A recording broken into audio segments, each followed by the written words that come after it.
What's up, you guys? This is April 15th, 2022. This is Sean Ross Sapp, and this is Fightful Wrestling, our AEW Rampage, and our WWE Smackdown review. We got tons of good stuff to talk about, some not so good stuff to talk about, but we're talking about it with Kate. You can see her every Tuesday on the Sour Graps NXT review. Kate, how you doing? I'm doing well. How are you doing? I'm great. I'm a city boy now. It is awesome. You're in the big city, Sean. I'm enjoying life. It is very nice. It is very expensive, and I like it a lot. But you know what else I like? Money. Send it in, super chats, and Humper Naughty. It is. Go to humperchats.com. You can get your question or statement read on the air. It's our PayPal and Streamlabs platform. But you can also send a super chat here on youtube.com/Fightful. Again, it gets your question or statement read on the air. But if you're listening to this show on demand and you go, you know what, I want to leave something before the show, well, you can do that with the Humper Chats. It's a very neat utility. But that's not the only way to support us. We've got the newest edition of Fightful Magazine out, and I do not have the overlay on this one, but we've got Hook as the cover athlete. We got Taylor Hendricks writing about Jade Cargill. Check that out, FightfulMag.com. Retro gaming, as always. A special Fightful Overbooked-centric mailbag. Wrestling in the COVID era. Mike Straw did a great job with that. Check out FightfulMag.com. And while you're here on YouTube.com/Fightful, how about these interviews? How about early this week we interviewed Imperium, their last interview before they split up. I got Gunther to laugh. I got him to laugh. Then I don't believe you. I did. Then Adam Cole, ahead of his world title match tonight. That interview is evergreen. It won't go out of date based on this. It was a great in-person interview. But even beyond that, on the spotlight this week, Speedball Mike Bailey. Go check that out. Today, the Grapsity guys interviewed Nyla Rose before her big title match at Battle of the Belts. Then tomorrow, I'm dropping Juice Robinson, who, we broke some news today. He's not retired. A lot of people seem to think he's retired. He expanded on him leaving New Japan. This weekend is his last New Japan match. So many interviews. Next week, we're rocking with Rhea Ripley, Dr. Britt Baker, DMD, the Good Brothers. Looks like Baron Black as well. We got plenty for you. Leave a thumbs up, guys. We greatly appreciate it. I'll plug Fightful Select later. I feel like since we didn't have a magazine overlay, you have to do your best Hook impression right now.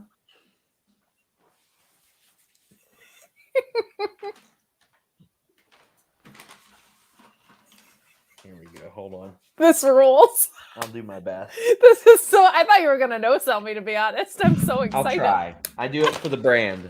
You can tell we finished an hour early. There we go.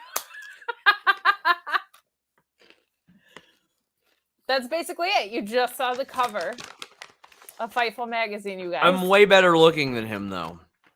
So, it's not fair. That's an aggressive statement. Wow. An aggressively correct statement. Wow. Look at that.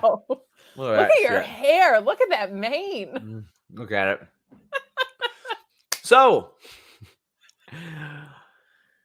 I think we should probably start with AEW Rampage. I think it's important that we do. Yeah, but we do have some super chats. Sabrina, our good friend, says, in the air right now on an airplane, and I had to tune in. We love Sabrina. She's so wonderful. Think the world of you. Always, like the Ceases. Oh, man. Sasha Banks' best friend, Nellie Cease, that is. Indeed. Big J says, what a week. Gave my 2 weeks notice at a very toxic job. Had someone I've known for 15 years commit suicide. Thank God for wrestling and Fightful as an escape. Big J, I am sorry to hear this. That is horrible. I mean, if we've got anybody that is going through the same type of thing, we encourage you check out some of the resources that NAMI communicate on Twitter, in addition to any number of great resources you can find online and people you can talk to that will help. Your Fightful family will be here that you can lean on as well. We like to support one another. Congratulations on leaving a bad job. Yes. Get out of those. Those are the worst. Yeah, hopefully Kate does that before long. Cher says, I hope you guys have a great show. Thank you, Cher. It is toxic. I'm constantly being muted by my host when he bothers to show up. Like, people don't need to see me recite a CM Punk muted. Matthew Plus says, this is the first time I'm looking to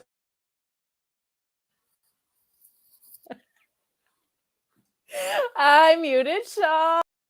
I can just remove her from the entire stream. I can just do that. You can't get rid of me. Uh-huh. Mark Quill says, in the spirit of WWE's renaming policy, I'm choosing to rename SRS Mr. Paywall Jesus or Mr. Paywall Select and Kate Miss Sour Bangs. My apologies. Well, my apologies. I misread your thing because I was already ready to go into the ad segue. I mean, you know, it's a special weekend, Kate. It is. It's Easter. It is Easter weekend. And listen, Paywall Jesus ain't taking off Friday and Saturday like that other guy. No.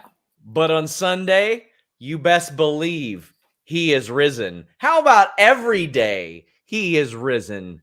Thanks to Blue Chew and the code Fightful. Man, maybe you've had a rough week, a rough 3 days, so to speak. And you don't think that you'll be able to perform for your big coming out party. Well, you know what? Blue Chew has you covered. Blue Chew has the same ingredients as Viagra and Cialis, so you know they work, but they work on your schedule. Good Friday, Passover, Easter, doesn't matter. When you need to go, you've got to be ready to go. And not just that, maybe you are ready, you just want that confidence, you want that performance. To get an erection with Blue Chew and the code Fightful. How about this? It's prescribed online, it ships straight to your door, and you don't have to wait in line at the doctor's office or a pharmacy. That's because you take their questionnaire, and if approved, it ships straight to your door in a discreet package. But as I like to say, there's nothing discreet about your package when you use Blue Chew. You doing good? You doing good over there, Kate? I'm doing great. My erection Get your first shipment wonderful. free when you use the code Fightful at BlueChew.com. Look how excited this makes Kate. This is the concept, the idea of Blue Chew. She can barely handle it. I can't. You should see my pants right now. BlueChew.com, code Fightful. Get your first shipment free. Oh. I like that you act like that was weird when every week I play an ad that's like, your penis is soft, and just you staring at the camera like a weirdo. Do you all do the same one every week? No, I switch it up sometimes, but thanks for watching the product. I don't have that much time. He is risen. Bill says, welcome to the Council of Martins and Bob and Karen. Oh, boy. The council is growing. Well, Cadillac Carson says, I saw something on Twitter about a poop marathon. Just curious as to how one participates in such a thing. Asking for a friend. Like, I didn't think anybody would see that tweet. You, for the love of I've got to start realizing that no matter what I tweet and no matter to who it is, somebody is going to see everything that I tweet. There are a lot of people. Days. You ruined Reg's day the other day just by being a person that interacted with him. Reg ruined Reg's day. Fair. Lee Moriarty ruined Reg's day. For a little bit of context, Reg said, a wrestling fan and I still touch up on some butt every night. And then Lee Moriarty said to our friend Reg of Grapsity, said, grabbing up on your beanie baby doesn't count. And you were like, oh. And because you're all blue checkmarked and stuff. Listen, there's all kinds of blue. Listen, there's all kinds of blue check marks that nobody pays attention to. I got weirdos just dropping through my replies all the time. No, you have weirdos that follow you? Well, they don't follow me. I usually block them. Out of town and take a bus. Chaos Control says, Kate is the best. Yeah, she is. You. She's all right. Daniel says, I've been thinking about this since Wednesday, was hoping for a rant based on Dynamite. I'm guessing you know what segment I'm talking about.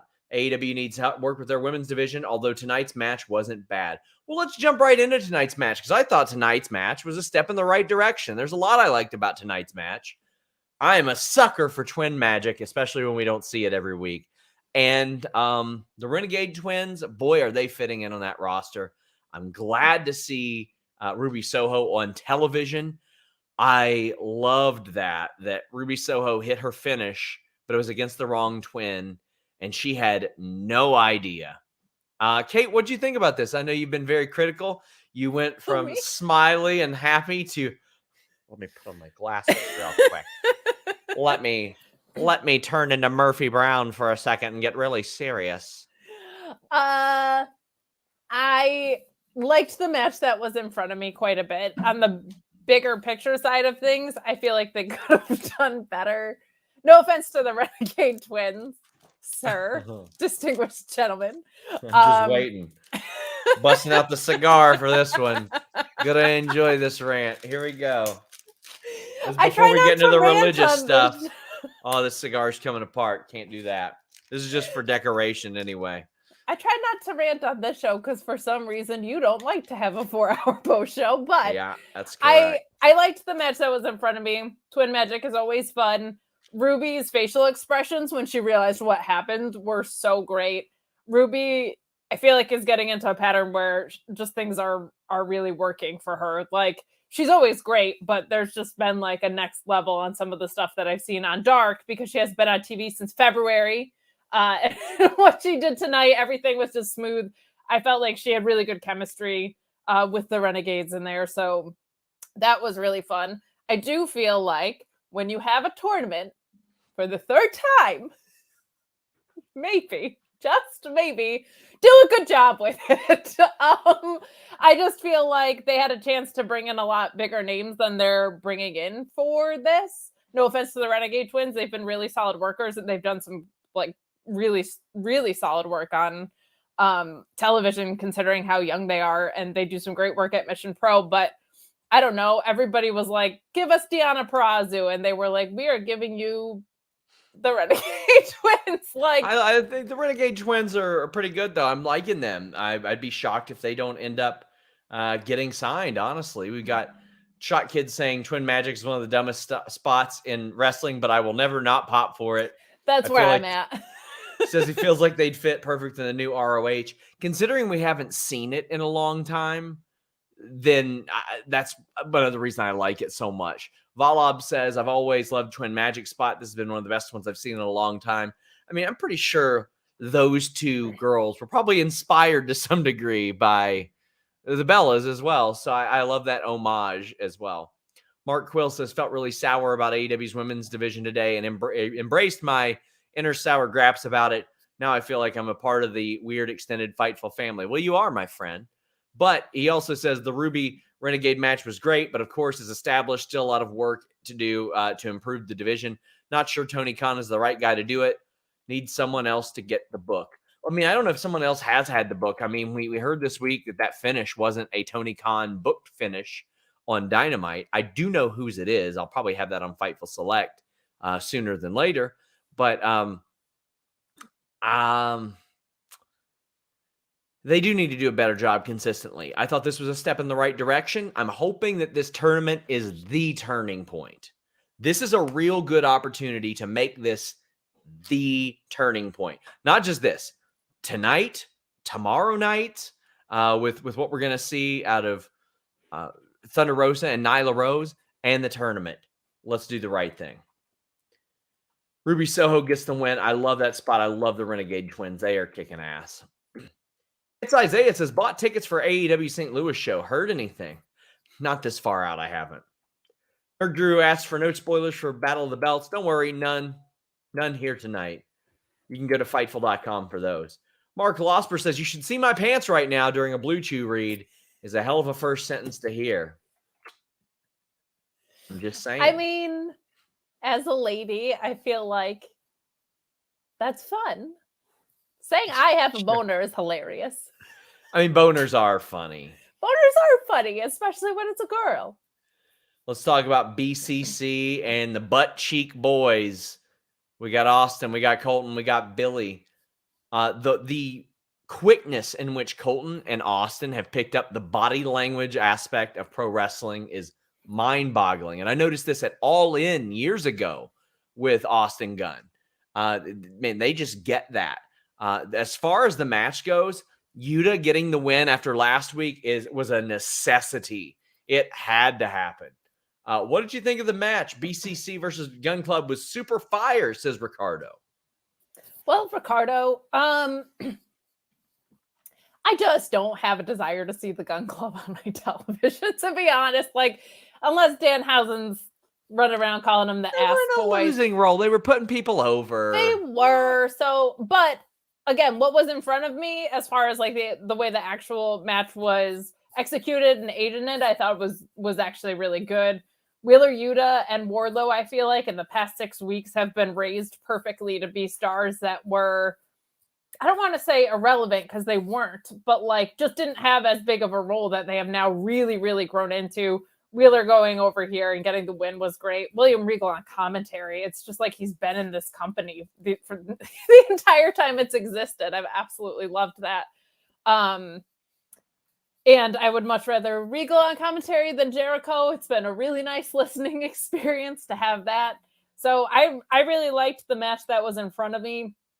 I just feel like if you're headed the way of trios, there's probably people that could get a bigger reward off of a losing spot from a trio that's as lethal as BCC. So I didn't need to see them there, but for what was in front of me, it was decent enough. But it's just nice to see Wheeler Yuta, and I feel like and Wardlow falls into this category that over the past month to 6 weeks have just blossomed in front of our eyes. It's been really, really great. And we've known Wheeler Yuta was great for a long time. It's nice to see him getting featured this way. This is wonderful. Yeah, this is a good way to follow up. You put him on screen with a bunch of people that are over. You also give him the win. Bali Lasagna says Austin Gunn selling. That is the Humper chat. I agree. I have no problem with this. I think you are dead wrong, Kate. And the ass family, the entire ass cheek family being undefeated as a trios and then finally losing to BCC, I think is great. You've got William Regal on commentary. I thought this was really, really good. Valob says, can't wait to see how Japanese commentary, especially Shingo, will look at Yuta's O'Connor role. Very Sonata-esque this time. Man, he is so good. So good. Chad Van Huda says 2K takes the credit for the good and doesn't take credit for the bad. At the end of the day, he's head honcho and should take blame for it all. He gives a thumbs up. No. Everybody can have bad ideas. He said that he signed off on it. He said literally what you said. He gave the thumbs up on it. He approved of it. But I mean, not every bad idea has to be his bad idea. I'm sure he's had plenty as well. Sebastian says either Ruby or Chris should win the Owen. Who is your pick to win the Owen? Oh, man. I want it to be Danielson for the men and Serena Deeb for the women, but I feel like Miro coming back and winning it would also be really fun. But I just don't know where that guy is. Zero Fear loves the Gun Club. I enjoy them. I think they're very good at what they do. They get heat really, really well. Ryan says, have nothing to say really, but hey, starting with Rampage makes chronological sense for you this week. That it does. Oh, I'll tell you what I love. 7 p.m. Eastern start time for Rampage. You'll notice I got a lot more energy right now. I'm not at the end of a week pushing midnight. Oh, I'm so excited about this. Zero Fear says the TBS title tournament was good to establish a star in Jade Cargill. Multiple stories fed into it. Let's not pretend to forget it. What do you say to that, Kate? Calling you out. Saying that you're full of shit is Zero Fear. And I got to agree with them, Kate. You're full of shit. First of all, it's just gross. Second of all, I just need more women's matches on my television, and that would satisfy a lot of it. There are a lot of women's storylines going on right now. There were a lot of women's storylines that came out of the last tournament, but where are the women on my television screen? Like, I feel like if the men got treated the way the women are being treated, there would be a riot outside my door and I wouldn't be allowed to leave for calling that out, right? So I don't mind. I just feel like A riot outside your door. Do you want her on Rampage, Dynamite, or outside your door, Kate? I mean, all 3. You're getting caught up again. You're getting caught up again in your own BS. Her name is Ruby Soho, not Riot. Sure it is. Sabrina Harley says Wardlow is 2 fire emojis. Big thank you, Sabrina. Hope you have safe travels, by the way. Well, we got the Butcher destroying a jobber, and I love it. Now, me and Alex are hoping that this leads to Butcher and the Blade against Wardlow next week. To me, it kind of feels like they were just trying to heat up Butcher just for a straight-up one-on-one for Wardlow. I think it should really be Butcher and Blade. But ShotKid29 said, instead of a match, can we get Butcher versus Wardlow and a squash-off to see who can kill geeks better? I would love that. Put them side by side and just have them destroying people. Find a way to do it. Give me that. I would love that. He killed a jobber tonight, Kate. Yes, there is your Rampage murder of the week. It was nice to see someone other than Fuego get murdered, or whoever Nyla Rose is facing. She also tends to murder people, so very nice to see the murder get switched up. It was wonderful. This was a whole lot of fun. I love it. How are you seeing this for next week? Do you think it ends up being Butcher and the Blade, or do you think it'll just be Butcher against Wardlow, who is also killing it right now? Man, I feel very strongly like it should be Butcher and Blade, but I feel like he would have had some presence over the past couple angles that they've run, or I guess the past couple of shows that they've run, rather.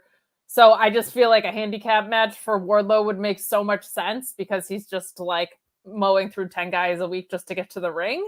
But it feels to me like they are leaning on Butcher. Maybe Blade comes next. It's Isaiah says, let's take a sec to appreciate Kate's glowing skin. Thank you so much. It's the lighting in my office more than my skin. It's great selfie lighting. Mark Losper says, are you saying you have trouble performing late at night, Sean? Have you tried Blue Chew? It worked on Kate's pants. Buddy, I got a whole drawer full that they keep sending me. And maybe I'll take one on the air. That's what I'll do. I think I'll take maybe one on the air. God. Okay, I'll stop trolling you on Twitter. Just don't take Blue Chew on the air. I mean, I'm not gonna like show the process. I'm not gonna be like, hey everybody, take a look. Look! Oh my God! Take a look! I maybe would describe it. I mean, that would get views. I know it would get views. It'd get a lot of views. It would get a lot of angry views, like a lot of hate views. It would. Just like there are for sure people who would hate watch me getting a boner on programming. And not seeing it. People would get mad about one way or the other.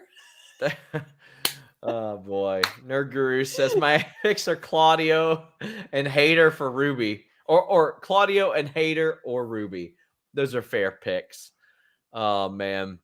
Mark Losper says consider the super chat payment to not take Blue Chew on the air. Hey, you know what? If you all want to bribe me to not take Blue Chew on the air, get a cameo from me. Cameo.com/SeanRossSapp10. It's pinned at the top of my Twitter right now. All the proceeds this month, all of them go to NAMI Communicate. NAMI Communicate, helping you prevent Sean Ross Sapp getting erections on the air. That is non-boner money goes directly to suicide prevention. To mental health stability and research and awareness. Support NAMI Communicate. This show support multiple wonderful causes. The textbook of mental stability. This show right now. Joel Wood says you should put that behind a paywall. Not with Blue Chew, my friends. Your first shipment's free. Mark Quill says, is it weird I only know of Blue Chew from Fightful? One day you'll be happy you do, my friend. There you go. Shot Kid says, listening to this Talk is Jericho episode, seeing Regal have a ball is great. His bit with Danhausen at Post Dynamite killed me. That was amazing. Yes. William Regal is such a good, like, comedic character whenever he wants to be. God, his selling the curse was like he really was cursed. Like, it was so fantastically done. It was amazing. Steph, the writer, says we need Regal as a regular part of Rampage commentary. I love that they just had him on there, and they were like, well, this works. Let's keep rocking with this. Daniel R says, in your opinion, what should the Owen Hart tournament be? Should it be to boost a youngster that a lot of the people in the tournament are on? Okay. I need these a little bit streamlined whenever we take these things. I read them live, but it's basically asking, what should the Owen Hart tournament be? Should it establish a youngster or reaffirm a mainstay? I think it should be both. I think it should be, first and foremost, a way to get Bret Hart in the door to manage FTR. Oh my God. Second of all, I think more importantly, I think it should be a spotlight for an incredible technical wrestler, and whatever direction that leans in is not as important to me. Like, Daniel Garcia would be so interesting because he's so sound technically and fits in like that Owen Hart vibe, I think, but is very young. So yeah, there's people in the chat like saying both. To me, the inaugural winner feeling like I said Danielson, because I think that first winner being somebody that's already so established and the other greatest in the world, right? Like, I think that's so like just a perfect handoff like that. But then moving forward, maybe something that spotlights younger talent. But at first and foremost, I think it should be like a more pure wrestling winner. I think one bracket should be like a really big established name winning, and the other one, whichever one it may be, should be an up-and-comer, and it should really highlight them. Dustin Rhodes cuts a promo on CM Punk, and he's just fired up. Mike McVaney says, coffin match and CM Punk on my first show ever live. Well, how about this? It's the first time CM Punk and Dustin Rhodes have ever faced each other one-on-one. They had a 6-man tag match in 2005. It had Dusty, Dustin, and Mike Graham against Punk, Kevin Sullivan, and Abdullah the Butcher. Kate. Unreal. Could you just, even a year ago, imagine that sentence being a thing? Like, I love it. And it's going to be a good match. I just know it's going to be a good match. Yeah, it's going to be great. I remember these two guys being a very important part of one of my favorite in-ring wrestling years for WWE, and that was like 2013. It was the year after the Shield popped up, and WWE was like, we got these 3-hour Raws. Let's put a lot of really good matches on it. And there were amazing, like, tag team, 6-man tag, 8-man tag. There were awesome 12-man tags on that show during that period. Just incredible stuff back then. And it's great to see them facing each other. Matthew says Dustin is perfect for Punk to turn heel on. And that's what AEW is so good at. They are good at getting a guy like Punk to go heel for like a month and a half until he faces Hangman Page, and then maybe there's a babyface thing there. Can't wait to see how that works out. No, I think it's a moment in a match that costs Hangman the title. But I think Punk's going to win your title, so it would make more sense if that happens. If Punk wins, I think it being a moment in a match makes more sense than a more gradual built-out heel turn if he's not going to win. Yes. Well, Hangman Page did not lose his title tonight. We have an upcoming interview with him. But we had an interview with Adam Cole that dropped this week. Make sure you guys check that out. Sabrina, good. Sabrina. I mean, she paid the big bucks for this. In parentheses, Luis put a big one. Well, apparently it was a big one from our friend Sabrina, who said, Adam Cole and Hangman Page had me harder than Blue Chew. That match was insane. Love you guys. Hope you had an amazing Easter. You all are great. Well, we adore you, Sabrina. You are wonderful, and we are glad that this match got you erect. We are lady after my own heart. If you're making woman bugger jokes, thank you, Sabrina. There you go. We appreciate that around here. Sabrina, that match was a lot of fun. I enjoyed this match. There was the chair spot with the spine, and then Adam Cole doing the reaction of turning the chairs around. I thought was a nice touch. I love AEW's method of the knockout or submission, because when I watched the Impact Texas Death Match earlier this year, maybe it was late last year with Deanna and Mickey, like I liked the match, but there was something anticlimactic in 2021, 2022 about 1, 2, 3. Okay, now start the 10 count. There was something that didn't quite work with that, and AEW's has worked. I would maybe just not call it a Texas Death Match. I'd call it something different, but I love the method, and Ricardo says Battle of the Atoms was super fire. I thought this was wonderful. We'll talk about individual spots. What'd you feel about the match, Kate? I thought this was great. A couple weeks ago, I had said I didn't need another Texas death match in the Adam Page reign. I just felt like we had gotten one and with Lance Archer, and that was fantastic. I was there live for that. It was super fun. It was rough to watch, like in a fun way. And I was just like, I don't need a second one because he's not like a deathmatch wrestler to me. And as I said it, I was like, but here's the thing, it's going to be great and I'm going to eat my words. And that's kind of what happened here. This felt like a completely different type of Texas deathmatch. I'm with you on the terminology. I wish they kind of called this something else, but that Deadeye through the table was ridiculous. Oh my goodness. With the barbed wire spot. So many good things. And if there's anybody who is more in control of their style than Adam Page, I don't know who is, because he is such a master of what he does in a ring specifically and how to execute it. By the way, our friend Sabrina followed you on the gram. She needs more girls making lady boner jokes. We're supportive of lady boner jokes here. Thank you. And again, thank you, Sabrina. She's always so generous to us, and we truly appreciate it, Sabrina. Thank you for supporting what we do, because we are publicly funded. Nerd Guru says Adam Page is a man of our Lord Jesus Christ of Nazareth for crowning Adam Cole in thorns on Good Friday. Love that, man. There was a spot like that. I don't know if it was intentional or not, but Tyler D says crown spot did really bother me as a Christian. Freaked out thinking my wife would walk in and see that. I would have no way of excusing it. As a Hispanic American, I appreciate how much you all support racial equality and defend equal rights for women. I only hope you'll do the same for respecting people's religion until Hangman or TK apologizes. This Die Hard will turn it 100% off. I'll keep listening to you guys. Well, I don't know that it was even necessarily intentional. It may have been a matter of circumstance. I think it definitely was, because if you also consider that was taped on Wednesday, like I don't think they were thinking in those terms. Yeah, I mean, I'm trying to remember. I think Hangman ended our interview with God bless. That hasn't released as of yet. I don't know.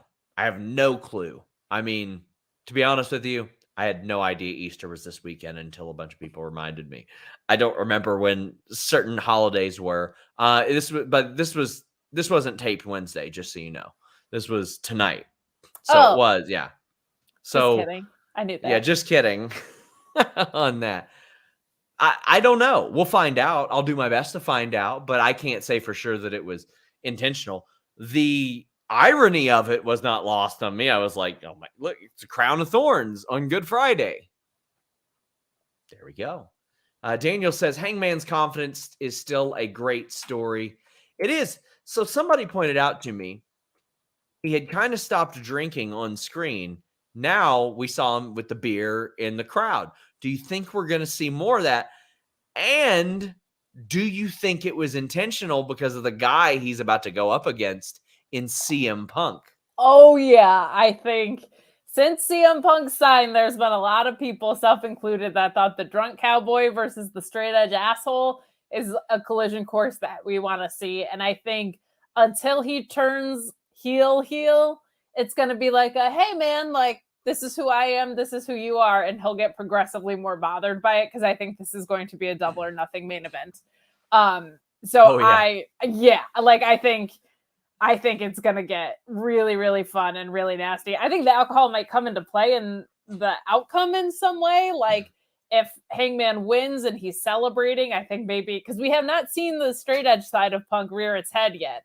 And I think that's always been associated with heel Punk, which I think is really fun, because heels that are like a little bit right are so annoying. Like Planet's champion Bryan Danielson. Absolutely. So annoying, because you're like, he's a little bit right, but he's such a jerk about it. So I think it's completely intentional. They love planting seeds like that, and I think they're going to blossom over the course of the next couple months. Guys in the chat, like, listen, you don't have to agree with somebody else's religion, but let's avoid demeaning other people's religion in our chat.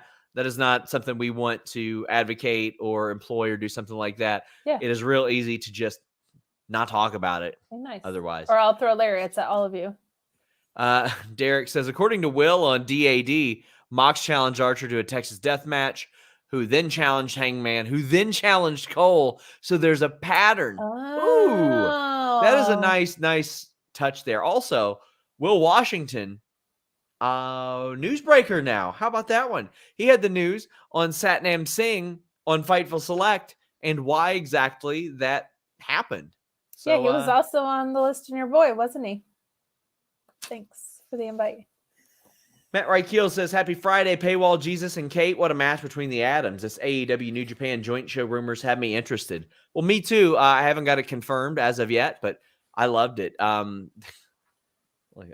at what this has caused. Look at this. The heathens. The heathens. Come on. My tips are on my Twitter account. If anybody wants to pay me for no reason, I will throw lariats. Thank you. Oh my gosh. My God. This is going to be me throwing a clothesline at a camera. Like, I don't know what you actually expect. Sure it will. There were a lot of spots I liked in that match. The dead eye. By the way, check out Making a Finisher, the dead eye, where he talks about coming up with that move. That was great because we haven't necessarily seen that finish a lot of matches of late. So I thought I liked that as well. Crifter says, love the chairs to the spine. Good callback to him versus Black at TakeOver in Philly. That dead eye through the table was a top holy shit moment. Oh, it certainly was. It was very, very good. And I don't want Adam Cole to get lost in this either. He is maybe the best super kick in modern wrestling. Like, they look so great and so impactful. I thought he was fantastic in this match and has been great in this feud. Like, you can definitely tell the difference between people who have been working TV for a number of years and those who haven't. And it's just these little things. Like, his facial expressions are so great. And he is telling a story in every second of the match. The sit and punch each other spot, usually something I'm not into, but I thought it was a nice blow-off spot as well. But Taylor says, got to say, I enjoyed seeing Rampage early this evening. Cole and Hangman ruled. Oh, I adored it. I adored the early start. Put it on at 6 p.m. and move SmackDown up an hour. I'll be fine with it. Jay says, do you think Cole Red Dragon Buck stuff paused because Omega is hurt worse than expected? I don't think he's hurt worse than expected. I think he was always planning on getting a lot of stuff done. It's just, I talked to Adam Cole in our interview about the Hangman, about Omega. And he was like, man, it's crazy to think that he was nowhere near 100% last year. Yeah. When he was delivering this stuff. Like, think about what he did with Jungle Boy. Yeah. Messed up sinuses, vertigo, messed up shoulders, messed up knee, like stomach, right? Wasn't he having like stomach? He had a hernia issue. He had a hernia issue as well. Nuts. Wild.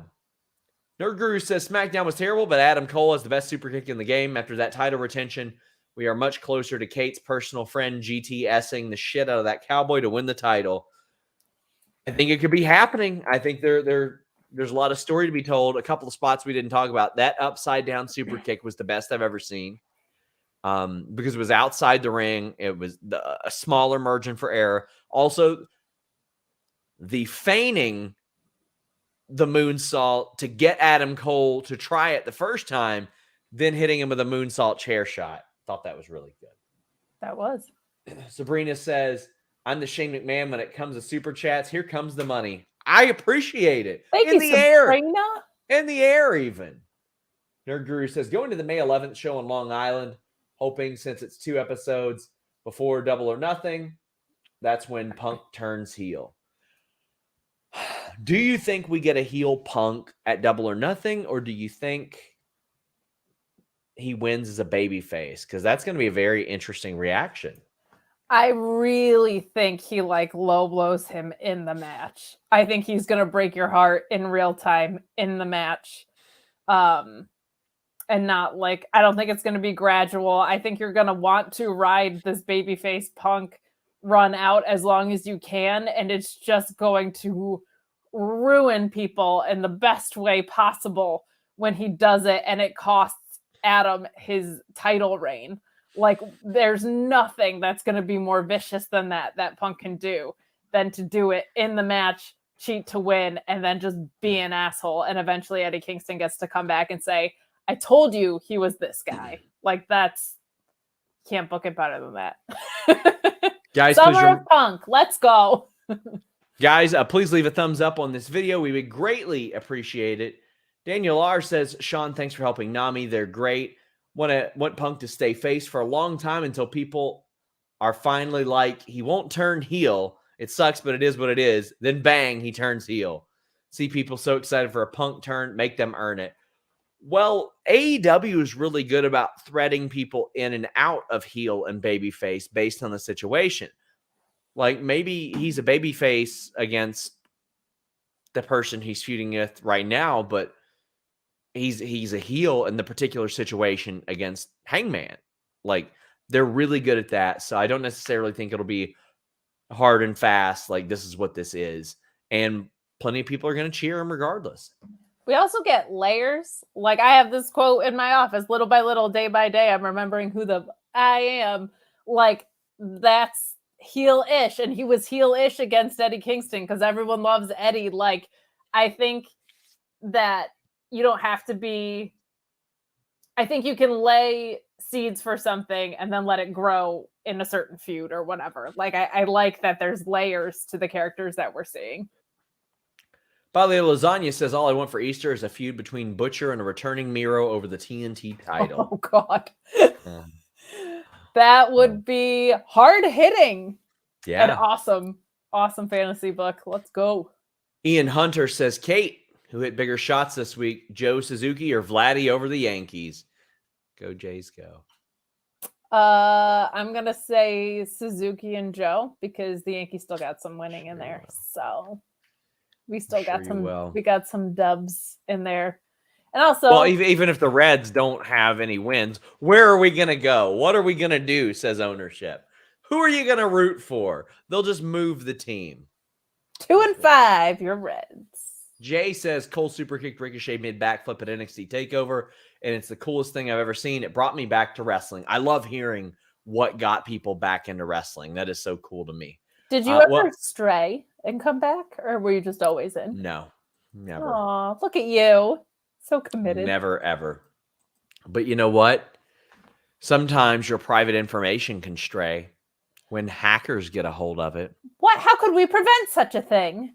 How? Did you just ask me how? Yeah. NordVPN.com/Fightful. 70% off your NordVPN plan. Additional month free. 30-day money back guarantee. But how about this? They've got threat protection. They block online trackers. They block annoying pop-up ads. They block malware. Not a problem with Fightful.com. Maybe some other places. Not us. We don't do malware. But NordVPN.com doesn't use malware either. They fight it. They drop that big elbow on it. How about the fastest VPN in the world? NordVPN. Way faster than Kate is being right now. They're faster than that, too. Way faster than that. How about this? You can use it on your phone, your tablet, your PC, your laptop, your desktop, even your router. Avoid geo restrictions. I got friends all the time that are traveling. They're like, oh my gosh, I can't watch my shows on YouTube TV because I'm geo restricted. Well, not with NordVPN.com/Fightful. And not only that, you can buy pay-per-views via overseas services and essentially pay for the service itself with the savings. NordVPN.com/Fightful. You can subscribe to services overseas at a much cheaper rate. NordVPN.com/Fightful. Man, maybe you're trying to watch a YouTube video and somebody has unfairly copyright claimed it in that area. Well, you can just change where you're located, change your virtual location with just one click, and watch that there YouTube video with NordVPN.com/Fightful. You moved to the big city and your accent got much more intense somehow. My accent used to be much thicker. Really? I did some speech therapy, some classes to get rid of it. And then because you did voiceover work? I did do voiceover work, but it wasn't bad when I did voiceover stuff. But like just talking in general, it would be. And then when I realized I was pretty secure in my job, I said, to hell with it. What are they going to do? Fire me over an accent? Doubt it. Drew says, to Kate's point, they have BCC with one coming out of the heel tunnel, one coming out of the face tunnel, and one coming out of the crowd. I think that's brilliant. That is a great touch. That is a fantastic touch. Then one that just goes straight to the commentary table. So, My God, they do everything. I love that. That's a great shout, Drew. Daniel says, if Hangman retains, he versus Eddie would be great. Eddie's got to pick up wins, though, buddy. Got to pick up wins because we've been down that road. Sabrina Harley again. Our friend Sabrina Harley says, it's lady boners. They bring it all together. She's rock hard right now. In the middle of the air. I assume she's in the middle of the air right now. Like Eric Shins. Remember him? Rock hard Eric Shins. Hero. She says, I don't think we'll see heel Punk yet. Feel like we have to let it simmer before the tea kettle whistles. Give us a compelling story that gives us a reason. I hope they don't half-ass it, So I think part of the reason might be Punk being a little judgy over Hangman and his use of substance. You know what I mean? Yeah. Because at his core, he is still straight edge society guy. Yeah. I just need a moment of him and Serena Deeb in the hallway. Just like you look familiar. But I think you're gearing up for a Summer of Punk. But I'm an insufferable CM Punk mark. So there you go. Sebastian says he strayed in 2001. TNA Unbreakable brought me back. Buddy, that is one of the greatest main events in wrestling history. One of my favorite matches ever. Joe Styles and Christopher Daniels. Amazing. WWE Smackdown. We have RK Bro coming out. They're doing their thing. The Usos come out. They're doing their thing. And they're saying, this is our show. And Randy goes, no, any show I'm on is my show. And it's Riddle's show. But the most important aspect is they accept the unification challenge. And it's happening at WrestleMania Backlash. How did you feel about it? Predictable. But Randy Orton's really good when he chooses to care. Like, it was nice to see some fire from him, but like, we knew this was going to happen. The brand split is not a thing. So the like, hey man, what are you doing in my house stuff doesn't work so much when everybody's in each other's houses, but it was just nice to see some fire from Randy Orton because we don't always get that very often. But yeah, I mean, predictable way to kick off the show. I don't need them fighting 100 times about this. Not a ton of substance to it. Yeah, like loved the juice from Randy, but nothing really said so much. Got the match later on, and Riddle wins with an RKO. My favorite part of it, good match, by the way. Nothing that's going to blow your doors off or anything like that, but a fun match on a show. Wasn't even the best match on the show, but a fun match, and Randy Orton just running into the ring for the finish and standing there, I thought was really entertaining. This is completely unoffensive. It's set up the logical next step in a storyline. I would like something with a little bit of stakes closing the show. I realize you're not going to close the show with Ricochet and Jinder Mahal, but that's of their own doing. That's their own fault that they're not ending a show with Ricochet and Jinder Mahal because they haven't presented either one as important or the title. But I mean, this was a fine way to advance a story, I thought. Yeah, it was exactly fine to close out the show. Yeah. Like it was a good match. That's it. Madcap Moss defeated Humberto I mean, Madcap Moss is in the middle of a push, but he's still Madcap Moss. He's still got the friggin' suspenders and shit. Like, come on, stop. He got interviewed by Drew Gulak before this. By the way, or I think Corbin, I can't remember if Corbin got interviewed as well by Gulak, but it doesn't matter because Moss did. And Gulak is an interviewer. We'll save the Gulak interviewing thing for later. We'll save that. Moss getting a win, I'm completely fine with. I would just like to see the Los Lotharios used in a good tag team role, but Moss winning, they clearly have something in mind for him. I don't need his Barney Rubble looking ass out there at all against Los Lotharios. I don't understand why a tag How team... else do you think they're going to prepare him to win the Intercontinental title? Hopefully by facing Joel Pearl and knocking that idea out of his brain and out of existence. But I don't like Ricochet losing to Los Lotharios and then Madcap Moss winning. And I don't understand why a tag team is facing singles competitors. I don't mind that. Regularly. I do. I think you should respect your own tag team division a little bit more. I'm much more interested in... We got Wardlow about ready to crush Butcher. I just don't have a problem with that ultimately. Well, good for you, Sean. I don't. I don't have a problem with Ricochet versus Jinder Mahal either.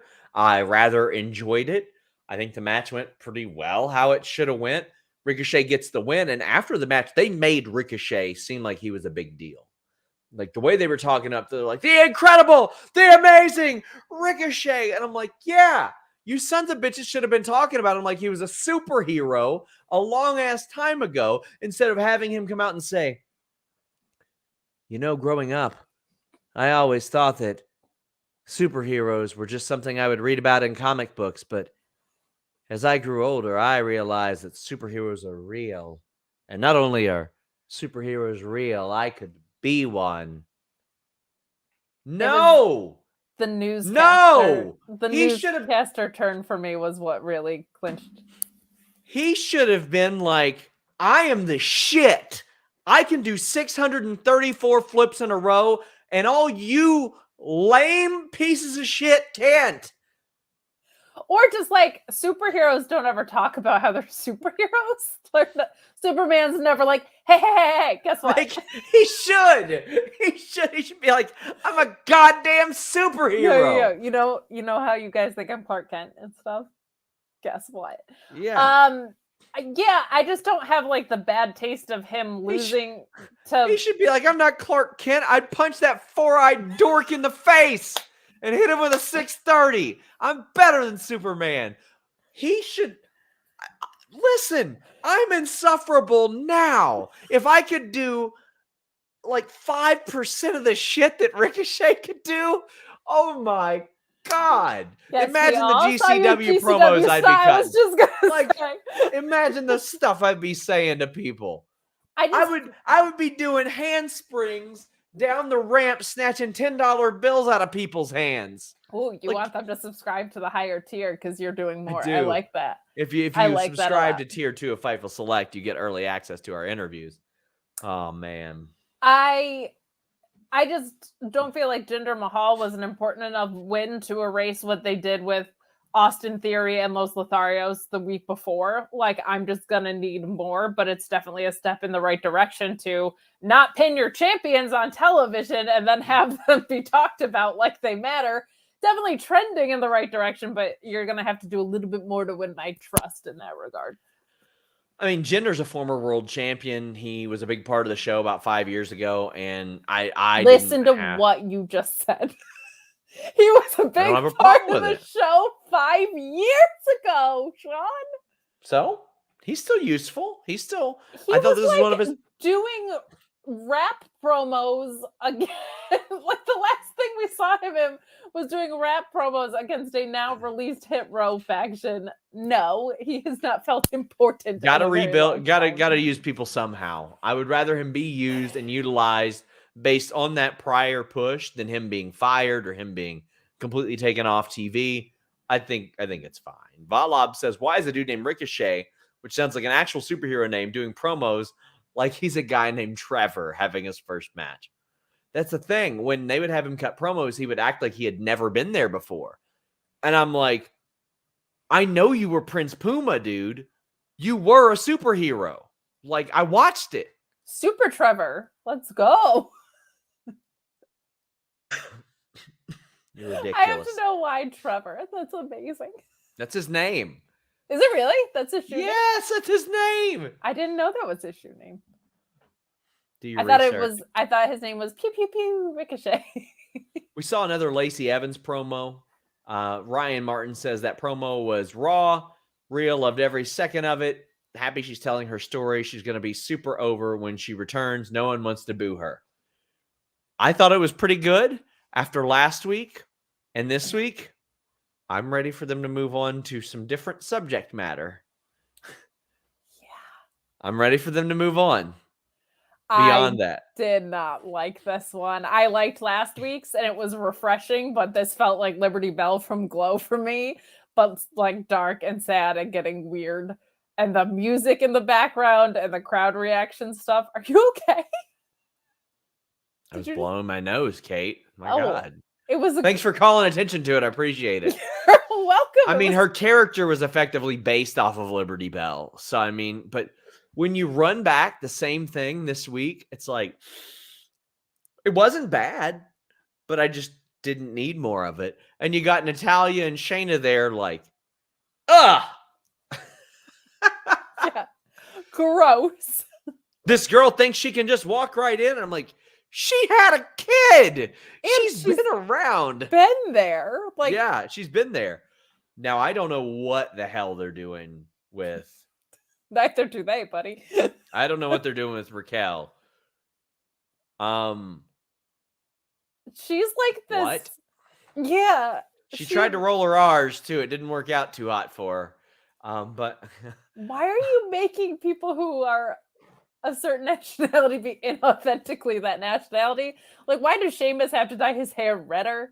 I don't understand why Raquel has to roll her R's when she hasn't ever done that in NXT. And she is such like, she's so different than a lot of what the roster has to offer on the women's division, especially with Nia Jax not being there anymore. She, to me, has always been the one to make sense to fill that role, to be honest, better than Nia ever could, I think. Like, she's just a little bit further ahead ring-wise. So I don't know what this like goofiness with her just being around is. I hope that this Raquel happy to be here gimmick is a gimmick. Yeah. And she's not really like, hey guys. If she goes and beats the crap out of everyone, this will pay that off. That will pay this off, rather. Damn, but Mark says Lacey Evans could cure cancer and AIDS simultaneously, and I'd boo her out of the medical lab. She made the discovery. Jesus. I mean, that's just rude for society, but I understand your point. Oh, we got a Gunther promo. Cadillac Carson says it was bizarre watching Imperium be nice guys and smiling. Gunther laughing. My mind was blown. Great interview. I got them to pop because I asked why they were avoiding the 3-on-1 dream match against Malcolm Bivens. Why were they? They didn't answer the question. I remember seeing this now. Well, the funny thing was Eichner was like, I didn't even see that one. I was like, well, the fact that you think I was being honest about it tells me all I need to know about how ridiculous Bivens is. Because he was like, oh, of course, it's something Bivens is doing. Of course he put that as a shit post on Twitter. And Gunther was like, no, I find him quite entertaining. But if he wants to get slapped, I'll arrange it. I loved it. There was, for those of you who don't watch NXT, a moment where Walter like threw him up against the locker and his face was amazing until Roddy Strong came in and broke up the situation. Bivens is incredible. The Imperium promo, fine. It's a vignette. Didn't have a problem with it. Way to promote Walter, Gunther, and Ludwig Kaiser. Yeah, Ludwig Kaiser. Sure. So Ludwig Kaiser serving sort of as a manager right here. I had Lance Storm tweeting before he was hoping Bivens would get called up. Well, LA Knight kind of did. We reported on FightfulSelect.com a couple weeks ago. that they were going to look at LA Knight as a manager. Tonight, he managed Mace on the dark match. I'm going to work to get more details. Subscribe to FightfulSelect.com. I'll use this as our push for FightfulSelect.com. This week, we had a bunch of stories. We verified an ROH AEW signing, verified 2 of them. So we've had 2 signing stories this week. Had tons of notes from our interviews as well. Had more on Juice Robinson leaving New Japan. Had my Q&A show. Had the story behind the AEW Dynamite finish, Satnam Singh's debut. We broke the news that Good Brothers Impact deals are expiring this summer. We had news that Wendy Chu re-signed with WWE. So another big piece of contract info and a ton of details behind Cody Rhodes' first week back in WWE. News that New Japan was getting visas to bring American talent over. Broke the news that Curtis Axel and Arya Daivari were getting tryouts as WWE producers. We got at least one, usually at least 2 exclusive pieces of news there every day, as well as an additional show. FightfulSelect.com. And get in your Humper Chats and Super Chats. $40 a month. What? No, wrong. What? It's $5 a month. $5 a month. $5 a month for all of that breaking news? $5 a month. It's the most affordable breaking news service in wrestling. My God. Mark Losper says, wait, LA Knight is a manager? WTF. Well, I mean, he can talk his ass off. He's gonna be great in that role.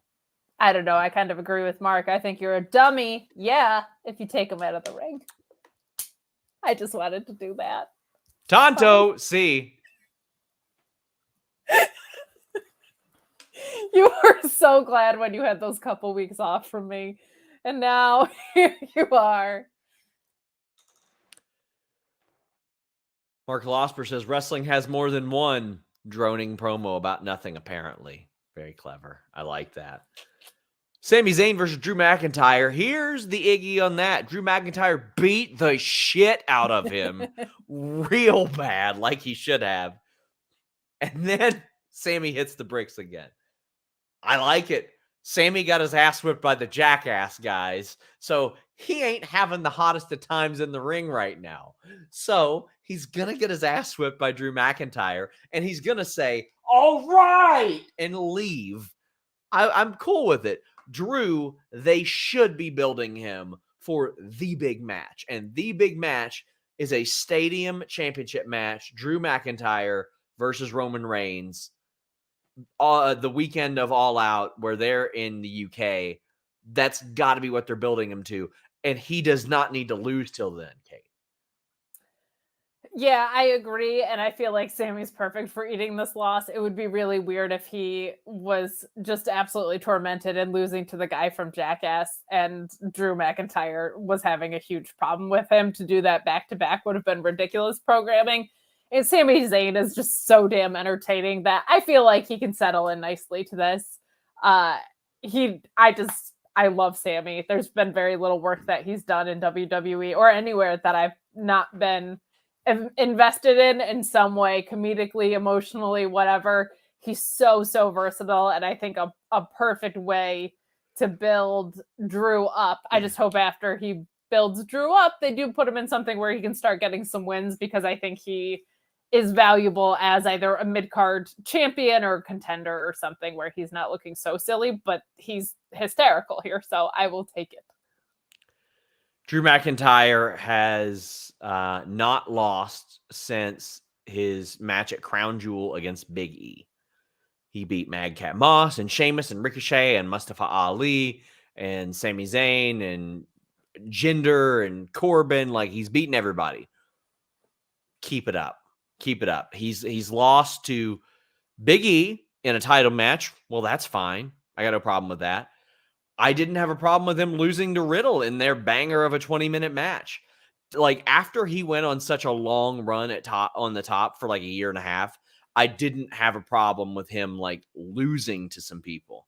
Now, granted, looking back, you probably don't want him losing to Braun Strowman or anybody like that, but losing to the likes of even Sheamus, when Sheamus beat him in the contender match. Like, I didn't have much of a problem with that, because it's like, okay, he had his big push. Let him put some people over for a couple months. Then we'll rebuild him. And I love that they've rebuilt him by winning matches. Well, Shot Kid says we could have had Pete Dunne, not Butch, against Drew Gulak. Well, now they lost Pete. They lost Butch like he's a fucking dog. His gimmick is that he is a rabid dog. And Pat McAfee kind of slipped up and said rabid Wolverine. I don't think that's something they'll be leaning into in the future. That was Chris Benoit's nickname. But he just shows up and he attacks Kofi and Xavier. If anybody can get this over, it will be him. He's talented enough. Nobody can get this over, though. I think he can. I think he can. But he is an angry toddler, is what he is. He's going through his terrible twos right now. When they said, I lost him, I was like, oh, that took a lot away. If they hadn't done that and they were just like, oh, shit, he's going after him. And, oh, no. I guess on Sheamus's Twitter, they found him and they wrapped him in rope. For real? Oh, God. Yeah. Tell me more about how he's going to get this over, Sean. No. They did. They tied him with, like, paracord. Well, good. Maybe he can hang out with Rick Steiner and they can just be penned up somewhere inexplicably and then getting out of that situation. While up to Scrappy Dappy Doo. It's stupid. It's really stupid. I tried to think it would be good. It's not. Yeah, no, this is bad. This is just a bad use of one of the best technical wrestlers in the world. Well, while we're on that topic, Drew Gulak interviews Charlotte. Backstage, she says, hey, you're going to interview me in the ring since you came in and interrupted me backstage and asked for an assessment of your job. Drew Gulak is like subtly trolling a little bit. And then Charlotte beats his ass. Chop blocks him, beats him up, puts him in a figure 8, and he taps out and screams, I quit, I quit. Oh boy. Listen. Yeah. WWE was in a position a couple years ago where they had Drew Gulak working with Daniel Bryan every week, and he left the company because he didn't resign, and they're like, no, we want to make sure this works.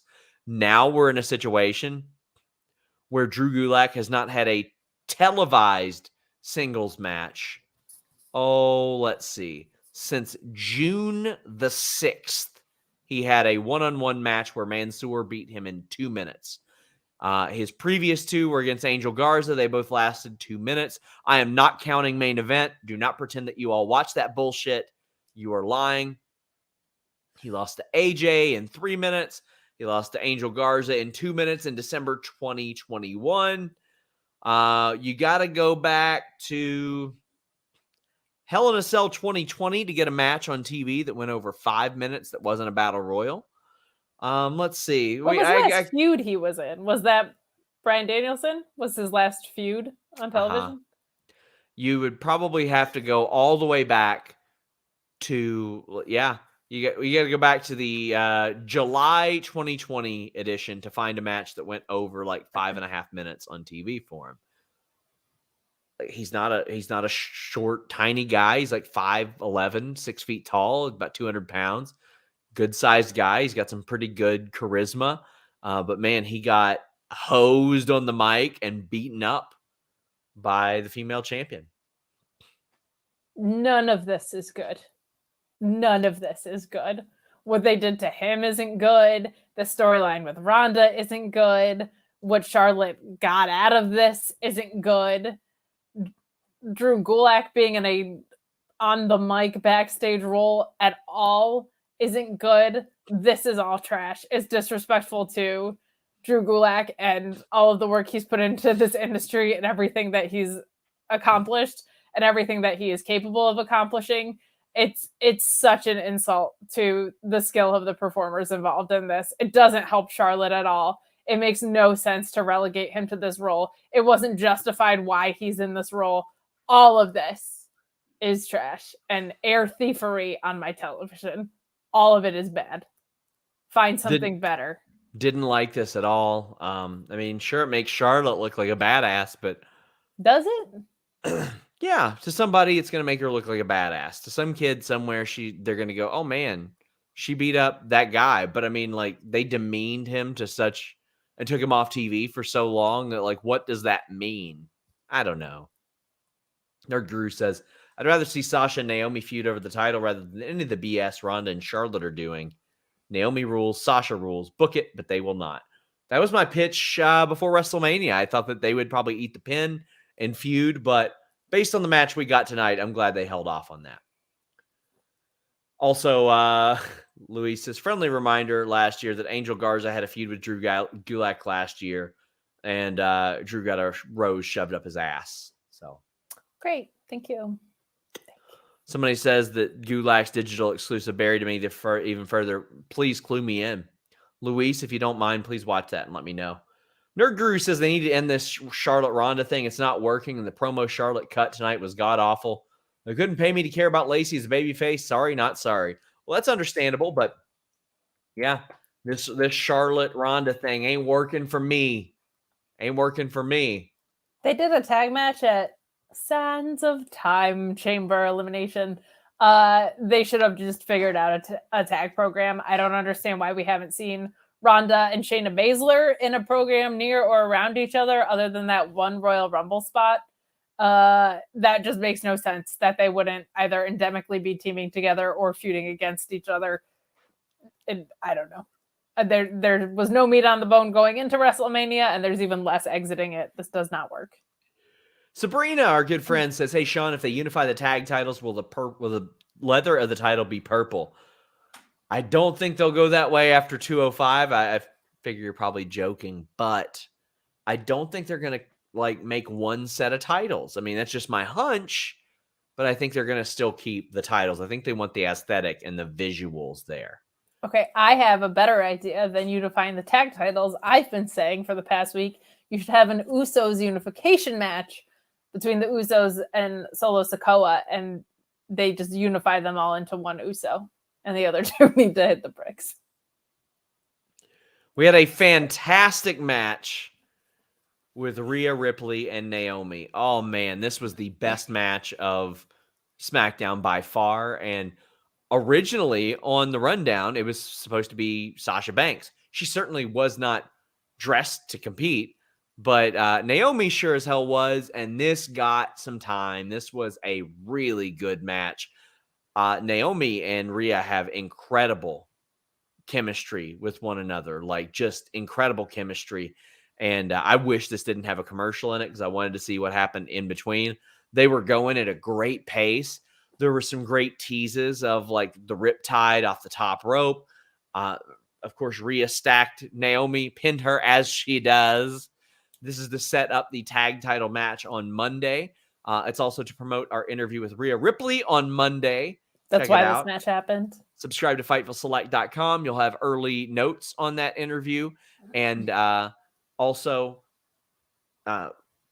we can, I think we'll have early access to the interview itself on tier 2, but notes for sure. Sorry, I'm looking at what Luis wrote about Gulak. Oh boy, that'll be something. But this match was the highlight of SmackDown to me. They let these women go, and as it turns out, they can go really well, and this was an awesome match. This was one of my favorite Naomi matches I've ever seen. Naomi is so great, and it's nice to see her getting some shine the past few months. Again, I don't love the booking because I don't like champions losing on television. The tag titles haven't been defended by them. I understand this is a singles match. You pointed that out last week, all right, but I don't like your tag champions losing back-to-back. I feel like that's a situation where 50-50ing it actually could be good. What I did love about this match was it was a women's match that kicked ass, that had time. We rarely see that on television that's not Impact, to be quite honest, across the board. This was fantastic. Rhea and Naomi, just something clicked, and they have very different ring styles. So I don't know if it was just their comfort working together or the collision of ring styles that just worked, but this was the best Rhea looked in a long time. I don't need amazing. weird touching Liv's face stuff. I would like to just see Rhea be an ass kicker like she is. Listen, buddy. I can tell you based on the Twitter reactions I've seen, there's a huge market for that thing that you don't want to see. Yeah, no, I understand as a straight woman there's definitely a different situation of the key demographic, if you will, that would be a fan of such a thing. I said Liv's whip sold for like 10 grand. I get it. I said to Rhea, I was like, so last week we had a headline from Sonya where she said, I don't know why people act wild when I post pictures with Rhea. And I was like, but you all know. And she's like, we know. Yeah, they know. We know. Oh, they know what they're doing. I just would prefer it not be the thing that they're doing. But I thought Get over, Kate. No, I don't think we should act like you're about to clothesline people. I am, but that's different because wait, lariat. Yeah, lariat, but the Hensler lariat. It's lethal. But I also don't like them pretending that it's a choice. That's gross to me. Sure. But I think that it was a fantastic match. It was really refreshing to see a women's match be this high quality and get this length of time. I just didn't love the booking. A Shot compares it to Red, saying give Impact a chance. And also that whip sold for over 10 grand. I know. There's a demographic. If I were her, I'm just walking around my apartment touching stuff and selling it. Like at this point. Yeah, no, good for her. Auction off your apartment, make $1 million. I get that. Oh my God. Doesn't mean I gotta like it. And I also just don't like that representation. Like I think saying it's a choice is messed up, to be honest. But what do you mean saying it's a choice? Like that neither of that. Well, I guess you know what? Liv has been a lesbian in canon. I mean, no. Like was that explicitly stated somewhere? I mean, they've been leaning into this pretty heavily. I mean, I mean, sure, but I mean, I don't know that anybody has necessarily identified what orientation they are on screen to imply that, like, I mean, yeah, I just don't like to assume that type of thing because I'm not a piece of shit, Kate. You know. Well, you definitely are. Maybe not in that specific way. Our friend Sabrina has landed. Big thank you to Sabrina for how generous she was. Not only during this show, but all the shows and on social media. She's always so great to us. Glad you landed safe. Yes. Drew Gulak is not landing safe. He said that he messed up his knee, asked Megan Morant if that has happened to her, asked if there was an announcer's medical facility team, but Morant ran off in confusion. Yikes. Well, guys, please subscribe to FightfulSelect.com. That's the most direct way to support us. We're breaking news there all the time. I've got a very interesting story that's going to get a lot of play next week. Yeah, very interesting one. It's going to get a lot of play next week, so just go ahead and subscribe, okay? Kate, tell the people where they can find you. You can find me on Sour Graps after this, talking about Drew Gulak more, but also Tuesday nights with Alex after NXT. That's not a review show anymore. That's a weird variety show that we have a lot of fun at. We can find me on the Mark Order every Wednesday, talking all things All Elite, and Fridays here. I also have more commentary gigs in the works, so stay posted on my Twitter at Miss Kayfabe to check those out too. Guys, we are back tomorrow for Battle of the Belts. Don't know what the cast will look like as of yet, but we will have a bit of an abbreviated review on that. Until next time, guys, go to Sour Graps, FightfulSelect.com. We're out.